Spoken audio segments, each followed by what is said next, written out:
স্বাধীনতা উত্তর বাংলাদেশে প্রথমবারের মতো কোনো পর্যায়ের হকি বিশ্বকাপে খেলতে যাচ্ছে বাংলাদেশ দল। গণমাধ্যমের মুখোমুখি হয়ে বাংলাদেশ অনূর্ধ্ব-21 দলের ডাচ কোচ সিগফ্রাইড আইকম্যান বললেন, অস্ট্রেলিয়া ফ্রান্সের মতো দলকেও চমকে দেওয়ার সামর্থ্য রাখেন তার শিষ্যরা। নিলয় মজুমদারের রিপোর্ট। জুম্মন লুসাই থেকে রাসেল মাহমুদ জিমি বাংলাদেশের জার্সিতে বিশ্বকাপ খেলার সুযোগ পাননি হকির কিংবদন্তিরা। জুনিয়র এশিয়ান কাপের স্থান নির্ধারণী ম্যাচে থাইল্যান্ডকে হারিয়ে যে স্বপ্ন সত্যি করেছিলেন বাংলাদেশের যুবারা, এবার সেই বিশ্বকাপেই অঘটন ঘটানোর স্বপ্ন দেখছেন বাংলাদেশের নবনিযুক্ত কোচ সিগফ্রাইড আইকম্যান। বিশ্বাস করছেন এক গ্রুপে থাকা অস্ট্রেলিয়া ফ্রান্সকেও চমকে দেওয়ার সামর্থ্য আছে বাংলাদেশের।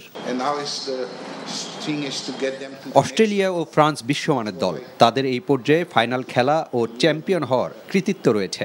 আমরা তাদের বিপক্ষে সর্বোচ্চ লড়াই ও প্রতিদ্বন্দ্বিতার মাধ্যমে চমক সৃষ্টি করতে চাই। ডাচ কোচ রবিবার দলের সঙ্গে যোগ দিলেও এই সপ্তাহেই আবার বাংলাদেশ ত্যাগ করবেন।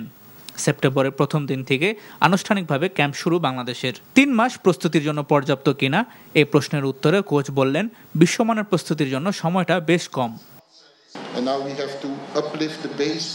কোচদের কাছে সবসময় যত সময় পাওয়া যায় ততই ভালো। 3 মাস সময় মোটামুটি অর্থে যথেষ্ট। দীর্ঘ সময় অনুশীলন ও ক্যাম্প করানো বাংলাদেশের পক্ষে কষ্টসাধ্য। আমি এই সময়ের মধ্যেই বাংলাদেশ দলের ফিটনেস লেভেল উন্নতি করে খেলার মান উন্নয়ন করতে চাই। আগামী সেপ্টেম্বরে পাকিস্তানে 4টি ও অক্টোবরের শেষ দিকে ইউরোপে 6টি প্রস্তুতি ম্যাচ খেলবে বাংলাদেশ। 28 নভেম্বর থেকে শুরু হবে বিশ্বকাপ। Nila Majumdar, NTV news, Dhaka. Bundle থাকলে প্রতি সেনমানিতে টাকা বাঁচবে। বিকাশ সেনমানি বান্ডেল কিনে জিতুন প্রতি লেনদেনে।